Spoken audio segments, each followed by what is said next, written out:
Hi everyone, I'm Mathilde Collin. I'm the CEO and co-founder of a company called France. I started this company because I wanted more people to come to work every day and be happy. And so earlier this year, I started dedicating more time trying to understand what companies can do to provide more meaning and happiness to their employees. And as part of this journey, I've been meeting with interesting people that have some perspective on how companies can bring this purpose, calling, and happiness in their employees' lives. So today I'm very excited to be with Alexis Ohanian. He was the co-founder of Reddit. He was a partner at Y Combinator. That's where I met him. And then started a VC firm called Initialized that actually was one of the first investors in France. And the reason I'm excited to have Alexis is because he has spent more and more time recently talking about well-being at work. And one of the things that he has been talking about is the obsession that we have with hustling and how it can prevent entrepreneurs from doing their best work and how it just reinforces the stereotype that in order to win a business, you just have to devote your life to it. So Alexis, thanks so much for being here. My pleasure. Thank you for having me. One of the things that I've realized is now people, when they think about their job, they're not happy anymore with just a regular job or just like building a career. Like what they want is meaning, they want to be happy, they want a calling. So my first question would be like very personal, which is, do you find your job meaningful today? Yes, I would not be doing it if I didn't. Actually I was on paternity leave, welcoming the birth of our first and only child. And thank you. She's 2 now, so time flies. But I was there really with a lot of time to think about what was giving me purpose and what was fulfilling me. And the litmus test that I used was the quality of the dinner table story that I had at the end of the day. Interesting.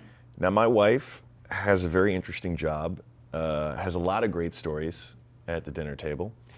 And I wanted to think about the stories that my daughter would hear as she got older, because that's a really important time for us because we are so busy. We really try to make that time sacred, so no phones, et cetera, et cetera. And I wanted to have stories, I'm very competitive, that would compete with my wives.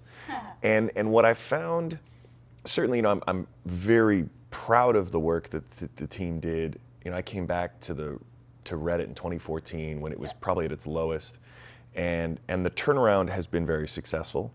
And I'm proud of the work everyone did, but in the process of getting there, Reddit went from like 40 demoralized employees to, I think, 400 really active and excited and driven people.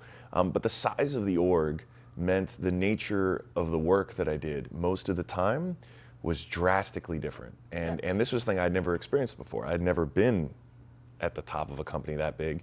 And I just found most of my days were spent doing some version of executive therapy.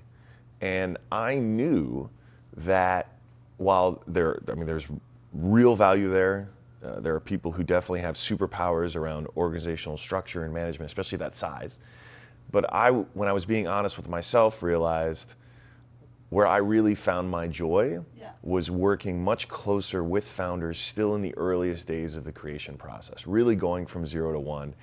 And my partner, Gary Tan, who's a co-founder at Initialized, also was a partner at Y Combinator, and you know him well. Gary came to me and said, look, he's very convincing. He's like, it's great, it's amazing that you've created $1 billion company, but with Initialized, we have the chance to help create dozens and really be able to scale that expertise and really be able to scale that impact. And I mean, he made a very good point. And so now I get this amazing job where I get to talk to founders, and even though the vast majority of the time we don't invest, I'm still learning something new. I'm every day learning something new from my partners or from founders that we meet who are obsessing, focusing their entire lives on solving a problem, and I'm learning something. And the stories that I get to bring home are ones that I hope entertain. I don't know. They might be more boring than I think, but for me at least, are very meaningful, very purposeful. And then when we do get to invest in great founders and get to help them as best we can, but really also concede the point that there's only so much we need to do. Great founders are the ones actually running the businesses and growing the businesses, but to be able to be privy to that it's like the best professorial job there is, because there's always a new incoming class of founders, and you get to take such pride in seeing these like super early stage founders who just have a dream able to bring it to fruition, and it's deeply satisfying. And so I optimized for the dinner story, and I think it's been totally worth it. Yeah. Well, that's fascinating. One of the things that I can't help thinking is you've been successful with Reddit, and so then you were able to, afford thinking, okay, now what's next and what will bring more meaning to my professional life? Yeah. What do you think that like every single person should think about it do you think everyone should, try to prioritize work-life balance, try to find meaning in their life, or do you feel like you have meaning and you have this balance because of your success before? Yeah, so this came up a lot, especially in light of my hustle porn comments. Yes. Because really the only criticism folks had, and it's not really criticism of hustle porn, but their criticism of me around it was, okay, well, it's easy for you to say that now. Yeah. And I know how lucky I was. I mean, we sold Reddit very early the first time. Thankfully, I got a second chance. But we sold it very early. It was 16 months worth of work for what was life-changing money for me, and that I don't regret. And it did give me the peace of mind to be able to really optimize for the decisions I wanted to make in my life, and I know how fortunate that is. I also know that if I had been investing more in my mental health, my physical health, coaching during that time of Reddit, which was not just founding a company and all the normal stresses, but also a difficult time for me personally, with my mother getting sick and some other personal stuff happening, that I know we would have had a better outcome.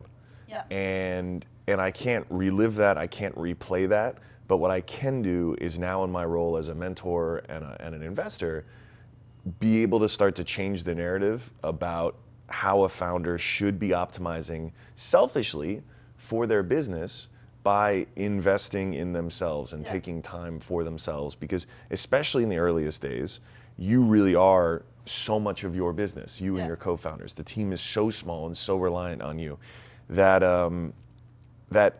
yes, you obviously have to work hard. There is no one, I hope, on this planet who would think that you can find that success without a tremendous amount of work. But what I have found is that the most successful founders are, one, not posting like hustle porn quotes on their Instagram. Most of them aren't even on Instagram. But more importantly, they know that the time they have to reflect, to exercise away from work, to recover, the time that they invest in themselves not working actually helps their bottom line, actually helps them be better when they are at work. Yeah, one thing I'm curious about, so the very interesting thing is one of the reasons why I became more passionate about, being more healthy, spending more time not connected to work, meditation, therapy, etc., is because my co-founder got sick like 2.5 years ago, which was like the worst period of my life. And it seems like you had a very similar story where you had to get to a point where like you were maybe so unhappy that you started thinking about prioritizing it, and then you saw how much happier you could be. So my question would be for all these people that don't have this very, very tough experience that they use as a turning point to prioritize their mental health and their well-being, what have you found being most compelling in order for them to still prioritize this? And since you're working with so many entrepreneurs, I'm sure that there are some where it resonates and some where it doesn't. Yeah. I really do think modeling the behavior goes a really long way towards just giving founders the clearance or the comfort to be able to say like, okay, I hear you and I can actually do this. And specifically, right, we run Initialized to be we want to be the first and largest check in a company. So we have a lot of influence over the founders, and we do that because we know we want to do the work to support them. And part of that is being able to role model this behavior where like we carve out very specific times. Like I have paused meetings because it's tricky with time zones when your family is traveling everywhere. And so I've had meetings here on the West Coast actually fairly regularly with founders during working hours when it is bedtime back for Olympia. Yeah. And it is blocked in my calendar, and I apologize to the founders and say, look, I'm really sorry, I have to step out, I've got to do prayers, we have bedtime story, I've got to do this with my wife and daughter. And it's probably a weird thing for most founders to have to do. There's other people in the room. Usually, we have the meeting does not just stop and everyone's kind of just twiddling their thumbs waiting for Alexis. But the reality is, I have to draw hard lines around important things in my life that nourish me personally in order for me to do the exceptional things in my work life. Yeah. And I expect founders to be able to do the same. And I would not want any of them to have to go through some kind of big trauma to have to realize that. Yeah. But I want them to see it being modeled by the people who are most financially invested in their success, walking the talk as well. Yeah.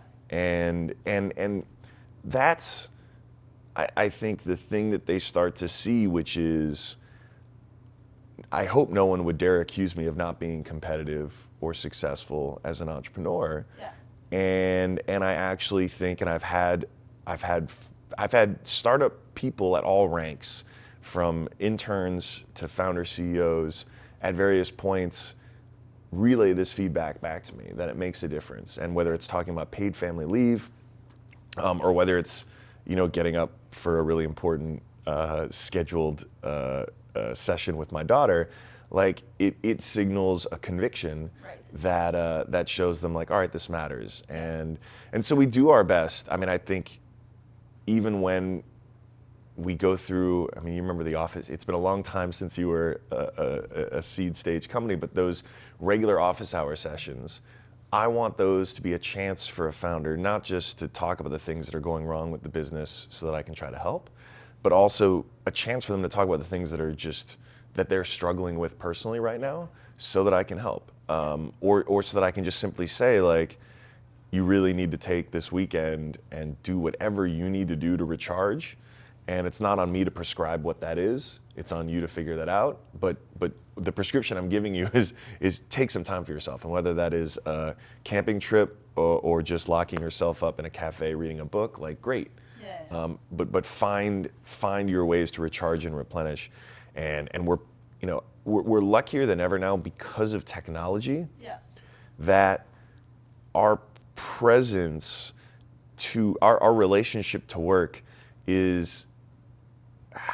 it's a gift and a curse. It can be both ever present, and you actually, I've been keeping up with the notification challenge that you issued me on, and it's been great. Yeah. And so we have this technology that we can shut off and say, no, you are a tool. You don't run my life. By shutting off notifications, we can make sure to do an even better job separating time and focus. And then at the same time, it's the thing that lets me, when I know I need to get some shit done on a Saturday from, I don't know, an airport in Des Moines, I can actually get it done. And it is a blessing when that tool is actually working for you. And I think it's more important than ever that we have the sort of this behavior, something that is demonstrated, because we have these things. Yeah. We actually have these things. Yeah, and that's why I loved your challenge. Well, so just some context on the challenge is I told Alexis that he should remove all the notification on his phone for, I think, a week or a month, I can't remember, and that people are scared initially to do this, but then they see the value, and so he did it, and since then I think he did not... No, I haven't gone back. Yes, and I pushed it a little bit further where I deleted all my apps. So now I just have my communication apps, so meaning WhatsApp and text, and Uber, Venmo, etc. I don't have any other work app. So I need to work out of my computer or not work. So you can try this challenge for a week if you want. That's expert mode. Okay. Well, I'll send you an email and you can. All right. One question I have is, so we've talked a lot about how we can, and how specifically you can help founders prioritize their happiness. What do you think founders can do in order to help their employees prioritize their happiness? I have learned a lot from our VP of People and Culture at Reddit, Caitlin Holloway, She joined Reddit when there was literally no HR. She was the one who famously originally brought me the paid family leave program and was like, okay, this is one of 100 things that we need to implement at Reddit, and she was right. But the thing that's impressed me most is, and she very quickly understood that what was right for encouraging this kind of happiness at work also needed to be right for the company culture itself. Yeah. And so I think in many ways this has to be something that starts with a founder being able to sort of set a tone themselves in what they do and what, and in many ways practice what they preach. And in finding ways to build policies and programs into the office that are genuine in that. So I don't want to prescribe something because it may not work for your organization. Right. But whatever they are should be things that are true from the sort of founding core or the values core of the organization, and are actually policies. And there are some, there's some sort of obvious easy ones that I don't think anyone argues with these days around flexibility at work. And this idea, at least in tech, of butts in seats is one. It was antiquated 5 years ago. It is ancient now, because we all realize we don't have employees on an assembly line who need to put widgets together, right? These are employees who, if they have a sick child, should be able to just take care of their kid and spend a day working from home, right? It is shocking to me, though, how many of the, let's call it Fortune 500 companies that I've spoken to or met with that don't really have nearly as flexible policy around this because they're still so traditionally rooted. And that's something that's going to go away very quickly, because all of the talent that we get to work with here that has created this amazing talent war that's sort of given birth to a lot of these perks. If those talented engineers or product people or designers are ever going to be hired by the incumbents, those incumbents have got to adopt their policies. And I actually think that's where something like paid family leave too is going to spread even faster, because once you set a standard for the very best and frankly, arguably some of the most valuable employees in the nation's workforce, you set that standard now that eventually has to bleed through every other industry. But happiness is something that I think has started with benefits, and now I hear even more so. I mean, we backed a company called Torch because it provides executive coaching as a service. Yeah. I think we're going to see more and more mental health resources that are paired as a part of company perks. Childcare and things around family are again kind of no-brainers. But even look for pet parents. We have a cash policy that Caitlin brought that gives you some time and resources to spoil your furry child. I know. I can only imagine. I have these conversations with my dad, who's obviously from a different generation, about this stuff, and it often gets seen or reported on through a lens of like millennial entitlement. And I think what we're actually seeing is a generation that has both been promised a lot of things that didn't come to fruition, like at least here in America, right? Go to college, don't worry about the student loan debt, you'll have a great job waiting for you. Not true. Real estate, it's a great investment, you're gonna have a home, it's part of the American dream. Not true. We've seen a generation that was born through a lot of kind of false promises that feels, yes, entitled to something that's actually true because they feel like they did the work. At the same time, though, also got so empowered by a technology, the internet, that has enabled far more flexibility and the ability to act on this feeling of, all right, well, if the system's broken, fine, I'm gonna hack my own way, whether I'm gonna become a founder or I'm gonna, become a full-time artist on Patreon, initialized company, or even just find a way to creatively build the life that I want for myself. I want to travel 2/3 of the year. Like, God bless, do your work freelance. Right. And I think that all feeds into what is going to be a much bigger culture shift at work. That is the future. That doesn't get dialed back. and nor should it. So since we're past our time, but I enjoy this conversation so much, I have two last questions. The first one is, when you invest in a company today, is that a criteria that you use, like the fact that the founders will prioritize the happiness of their employees and their own happiness? It is the adjective I use that I'm trying to teach other partners, because it's sort of a je ne sais quoi. Yeah. Is that my French? It's like okay, I'm learning. I need a founder to be compelling. And what that means is not charismatic, it's not outgoing, it's not extroverted, it is compelling. It is, they deeply understand the problem they're trying to solve, the market they're trying to solve it for, and the people they need to bring on board to do it. Yeah. And so I think part of that, because it all, at the end of the day, is going to come down to the team that they can build, is exactly that. And so part of being able to have and retain those people is understanding what they want, how to give them fulfillment, how to give them a sense of mission and purpose. And yeah, it's an unfair advantage when you know that a founder can crystallize why someone should want to work there beyond just, hey, you're going to have a great job and you're going to hopefully make a lot of money and hopefully lots of people will love what you build, but something else that fills this other need. And great founders can do it with companies that are not ostensibly mission driven. And like Front is a great example of that, because on the surface you'd be like, emails? Where, how, like, and you can see even among the earliest days in the sort of compellingness of a founder, this ability to realize what is going to delight not just users, but the people who are going to join the mission. Yeah. Any last word of wisdom for people watching us? I only want better things in this world. And I do believe that startups are one of the highest leverage, fastest, most amazing ways to create better things in this world. And so that's why I love what I get to do with Initialize. That's why I love being able to watch these companies grow and do wonderful, wonderful work.